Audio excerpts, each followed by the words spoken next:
Hey, what's going on, everybody? I'm really happy to be here to chat with my good buddy Nick. We're going to talk about the tones and my 63 Strat.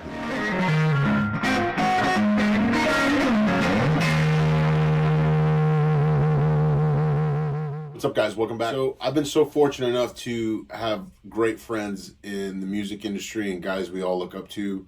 You know, we had a sit-down interview with JD Simo, who's been on the channel before, and a new guest, Johnny Statula, playing with the Allman Betts Band. We get to talk about his guitar, but I think this is the one you guys have been waiting for. My pal Philip Sayce out there in Los Angeles has a wonderful pair of 63 Stratocasters.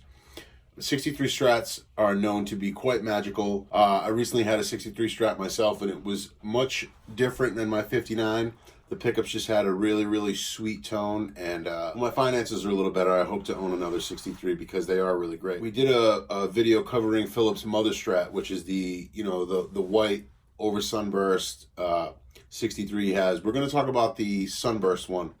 Guitar is not black; it's a sunburst guitar. I've spent enough time with both of those guitars, and they are extremely magical. They have that resonance, that howl, and in Philip's hands, you know, he's able to coax out every kind of sound you want. We're going to check in with Philip, and we're going to see what he has to say about the other Strat. Also, too, I want to note that it's Thursday. You guys are getting this video.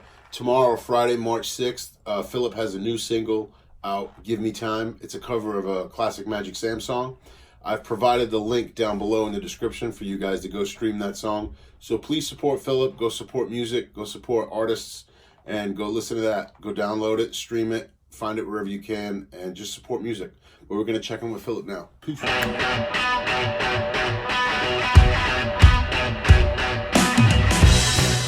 This 63 Strat I've known about for many years. I first played it when I was in Toronto. I was still living in Toronto at the time, and my friend Bob Blazevsky was selling it, and he brought it down to Capsule Music at the time, and I sat down and played it, and it was one of those guitars that sounded so good immediately, sort of like everybody turned around and was like, what is that guitar?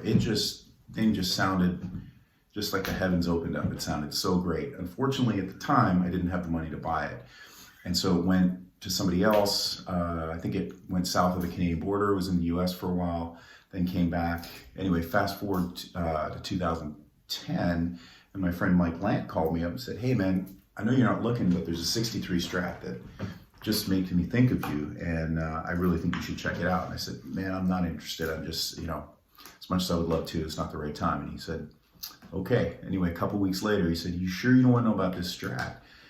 So I said, okay, send me some pictures. And he sent me the photos, and this guitar is a really, really unique sunburst, where it was almost, the whole guitar was almost black, except for this very small, you can't see much of it now, but a very small sort of, sunburst there.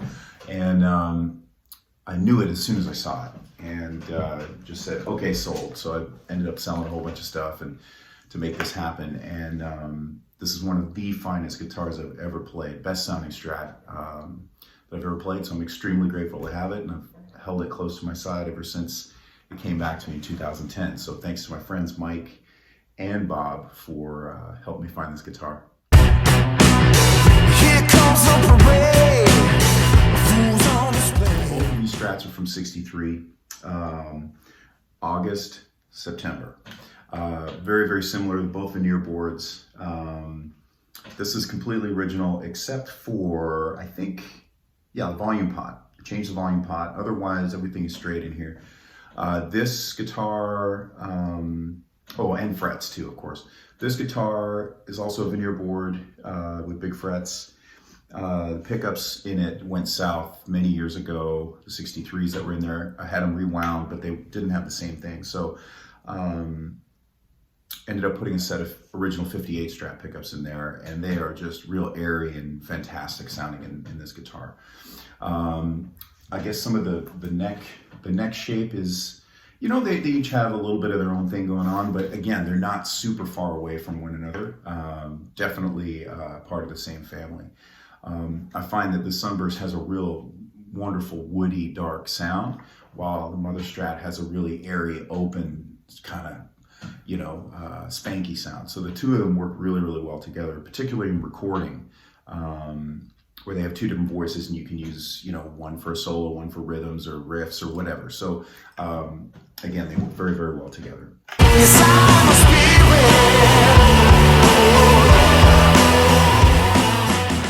When I get a new guitar or an old guitar, a new old guitar, a couple of things that I usually like to do right away, I'll get frets on there.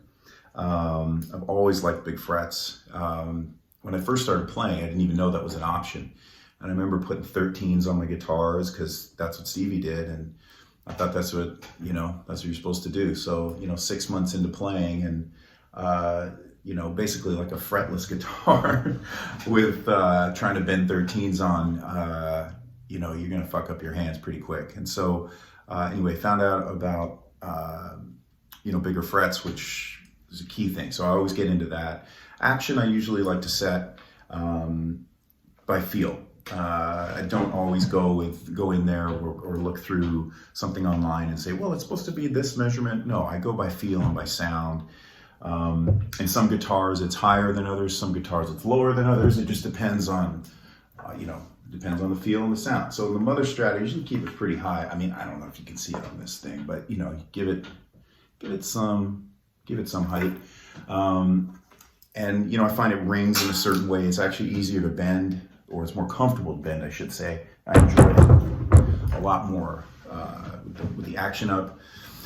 Picks are the same picks that I've always used. I remember seeing guys like Robert Cray. I was always wondering, because he picked so hard. I was like, man, what's he using?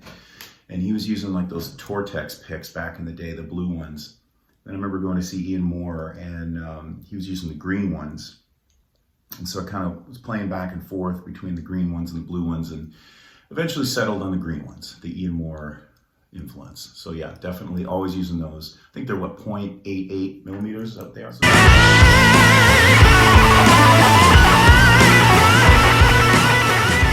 there's certain songs or specific music that flows, or inspiration flows from this guitar, and the answer is yes. I mean, most of the new record, well, it's kind of a mix between the Mother Strat and this 63, but this guitar has a real roar to it, a real raw sound, and it just really suited, I think, a lot of the way that I've been feeling over the last 2 years, and for a lot of personal reasons. And I think that you know, really bonded with this guitar, and it just seemed to really capture some of the colors and of what I was feeling. And so the new record, majority of the stuff was done with this guitar.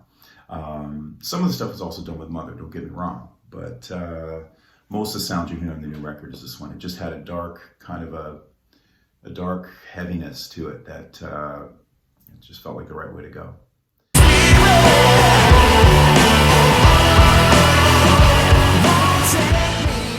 My friend Corey got me started on this, where he had a Picture Clyde, very, very early one that he let me play, and it was without a doubt the best wah I've ever heard. So since that time I've been looking, and I have had a whole bunch of different wahs, and some of them have been great, some of them have been not so great, but yeah, so wah would be one. Another piece of dream gear I'd love to own, you know, I would one day really love to own a wah pedal that was owned by Jimi Hendrix or by Stevie Ray. I think I would really get a kick out of that. One of the ones that they owned and used, not just like one that was given to them or something, but one that, you know, actually has the goods.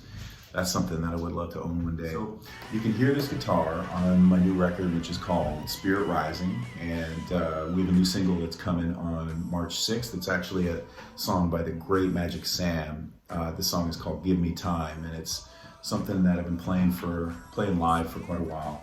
And so it's a real treat to record it with my friend Michael Nielsen, and I feel really good about it. I hope you like it, and maybe you go check out some Magic Sam after you hear our take on one of his cool songs. And you know, we're working on dates right now. The tour is in development, so hopefully we'll come up with some great opportunities to get out there and do some playing. Yeah, the new record comes on April 24th, and it's called Spirit Rising, and I really hope that you'll check it out. A lot of heart, a lot of emotion, a lot of life went into that record, and So yeah, I hope you'll spread the word and tell some people about it and check it out. And the exciting thing is that I've already got a few more songs that are starting to come together, and maybe set my sights on get back in the studio and make it a new record. So let's get this one out. Let's get out there and play some shows, and we'll have some more new music for you soon.